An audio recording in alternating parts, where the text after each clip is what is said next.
मेरे मोहल्ले में कुछ बदमाश लड़के रहते हैं जो हमेशा मेरे पैसे छीन लेते हैं और जब मैं उन्हें नहीं देता तो वो मुझे मारते पीटते। एक दिन परेशान होकर मैंने उनके ऊपर काला जादू कराने का डिसाइड किया और तांत्रिक ने मुझे सभी मॉन्स्टर्स के अलग अलग रेट दिखाए। मैंने सबसे महंगे वाले मॉन्स्टर को चुना। फिर एक दिन मुझे सारे बदमाश दिखे। मैंने तुरंत तांत्रिक के पास कॉल किया और तांत्रिक ने मंत्र पढ़कर एक मॉन्स्टर को समन कर दिया। उस मॉन्स्टर ने बुरी तरह से बदमाशों की पिटाई की और उनके हाथ पैर तोड़ दिए। अब मेरा बदला भी पूरा हो गया और किसी को पता भी नहीं चला कि ये काम मेरा था। ये घटना तब की है जब मैंने जिम ज्वाइन किया था। ये काफी छोटा जिम था, मुश्किल से यहाँ 1-2 लोग आते थे और ट्रेनर भी काफी खड़ूस था। लेकिन इस जिम की अच्छी बात ये थी कि यहाँ के बॉक्सिंग बैग्स काफी सॉफ्ट और प्रीमियम थे। एक दिन मेरे जिम के बाहर पुलिस तहकीकात कर रही थी क्योंकि हमारे गाँव से काफी लोग किडनैप हो रहे थे, लेकिन उन्हें वहाँ कोई नहीं मिला। फिर अचानक कुछ दिनों बाद पुलिस मेरे ट्रेनर को अरेस्ट कर ले गई और हमें पता चला कि हमारे बॉक्सिंग बैग्स में उन लोगों की लाश को छुपा रखा था। और जिन्हें भी अपने नाम की हॉरर स्टोरी बनवानी है वो कमेंट्स में नाम लिख दे। दिल की बीमारी से पीड़ित एक बूढ़ा आदमी आर्टिकल देखता है जिसमें लीच थेरेपी के बारे में बताया था। वो बहुत इफेक्टिव होती है तो उसने तुरंत अपॉइंटमेंट बुक कर दिया और जब बताई गई लोकेशन पर पहुंचा तो देखा कि ये एक बहुत पुराना हॉस्पिटल है और वहां उसे एक नर्स मिली। हॉस्पिटल में और कोई पेशेंट नहीं था तो नर्स ने बताया कि सभी चैन से अंदर सो रहे हैं। फिर उसने आदमी को बेड पर उल्टा लेटाया और उसके ऊपर छोटी छोटी लीच छोड़ दी और उसे आंख बंद करके सोने को कहा। थोड़ी देर बाद कमर पर वेट महसूस होने से आदमी की आंख खुली। उसने देखा कि कुछ अजीब से मॉन्स्टर उसका खून चूस रहे हैं जो आधे लीच और आधे इंसान है। वो उन्हें हटा नहीं पाया क्योंकि वो बहुत कमजोर हो गया था। तभी वो नर्स आई और कहने लगी, हिलो मत, मेरे ये बच्चे तुम्हारा दुख दर्द पीड़ा खत्म करके तुम्हें चैन से सुला देंगे।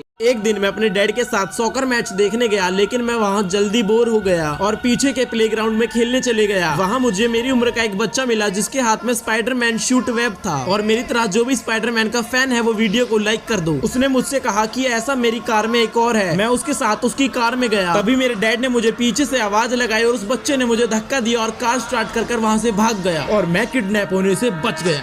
एक दिन सैम अपने दोस्त राज के घर प्ले स्टेशन खेल रहा था। खेलते खेलते काफी टाइम हो गया था, लगभग 11 बज चुके थे। उसके पेरेंट्स का भी कॉल आ गया था और जब वो जाने लगा तो राज के पड़ोस के घर से एक बुढ़िया बोली, पीछे मुड़कर मत देखना। उन्हें ये एक मजाक लगा। जब सैम अंधेरी सड़कों से घर लौट रहा था तो उसे ऐसा लगा कि उसके पीछे कोई है। उसे तभी बुढ़िया की याद आ गई और वो थोड़ा डर गया, मगर फिर भी उसने पीछे मुड़कर देखा कि वहाँ तो उसके जैसा ही एक लड़का खड़ा है और क्यूरियोसिटी में उसे बुलाने लगा। मगर तभी उसने कहा, मना किया था, पीछे मत देखना। और उस दिन से आज तक सैम अपने घर नहीं पहुंच पाया। मेरे मोहल्ले में हर संडे को एक आइसक्रीम वाला आता है जिससे मैं पिछले 5 सालों से वनीला फ्लेवर आइसक्रीम लेता हूँ। बट कुछ दिनों से इस आइसक्रीम का फ्लेवर कुछ बदला बदला लग रहा है और जब मैंने अपनी मॉम को टेस्ट कराया तो उन्हें भी कुछ अजीब लगा, जिसके कुछ दिनों बाद ही मैं बहुत ज्यादा बीमार पड़ गया। एक दिन मेरी मॉम ने उस आइसक्रीम को टेस्टिंग के लिए भेजा और उसके रिजल्ट ने मुझे हैरान कर दिया। मेरी मॉम ने बताया कि इस आइसक्रीम में तो ड्रग्स मिला हुआ है। हमने पुलिस को भी इन्फॉर्म किया लेकिन वो कभी पकड़ा नहीं गया। मेरे पड़ोसी के घर में एक कपल रोज लड़ते झगड़ते रहते हैं। एक दिन लड़ाई कुछ ज्यादा ही बढ़ गई और अचानक से सब कुछ शांत हो गया। तभी आधे घंटे बाद उनके घर के सामने एक वैन आई जिसमें से 4 आदमी उनके घर से एक बड़ा सा थैला अपनी वैन में डालकर ले गए। ये मुझे कुछ अजीब लगा तो मैंने पुलिस को कॉल कर दिया। पुलिस ने छानबीन में पता किया कि उसने अपनी वाइफ के टुकड़े टुकड़े करके बेच दिए।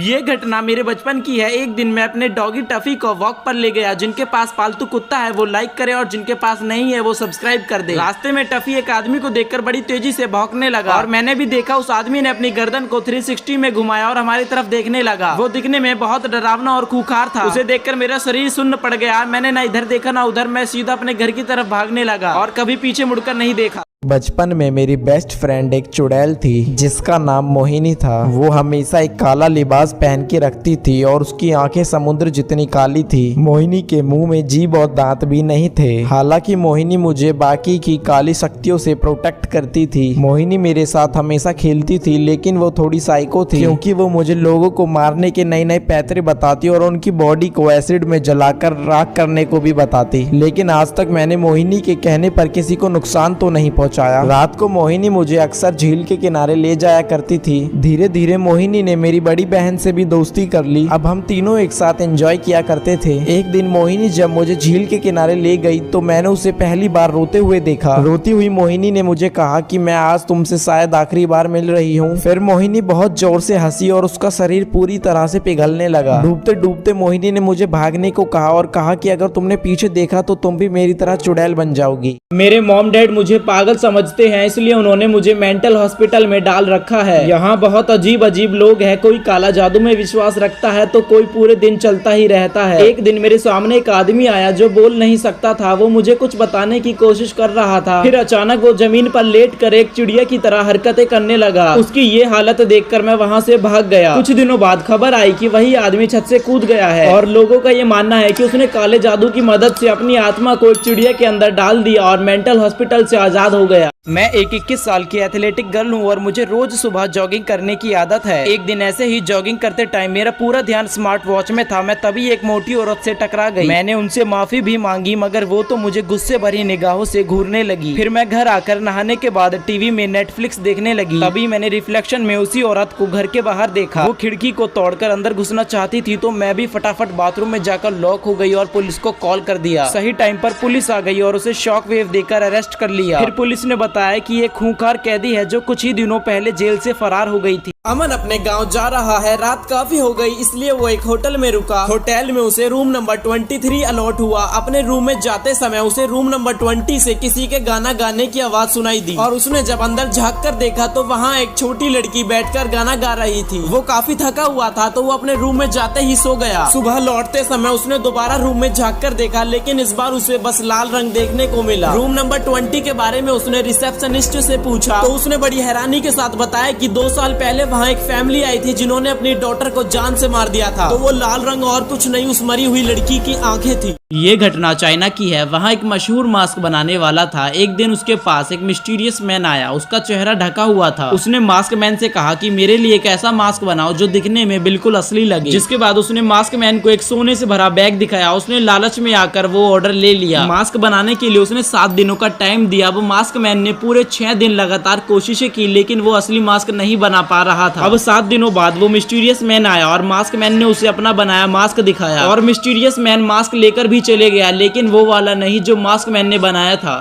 स्नेहा को देर रात तक फोन चलाने का शौक था इसलिए वो रात के 3-4 बजे तक जागती थी। अगर आपको भी फोन चलाने का शौक है तो वीडियो को लाइक कर देना। लेकिन तभी किसी के बाहर से गाना गाने की स्नेहा को आवाज सुनाई दी और उसने जब खिड़की खोलकर बाहर देखा तो वहाँ सफेद कपड़ों में एक औरत खड़ी होकर गाना गा रही थी। तभी ये बात उसने अपने फ्रेंड को बताई। उसके फ्रेंड ने स्नेहा को तुरंत वहाँ से जाने को कहा और खिड़कियां दरवाजे बंद करने को भी कहा क्योंकि असल में वो एक सर्बियन लेडी थी। उसके साथ अगर कोई भी गाना गाएगा तो वो उसे जान से मार दे।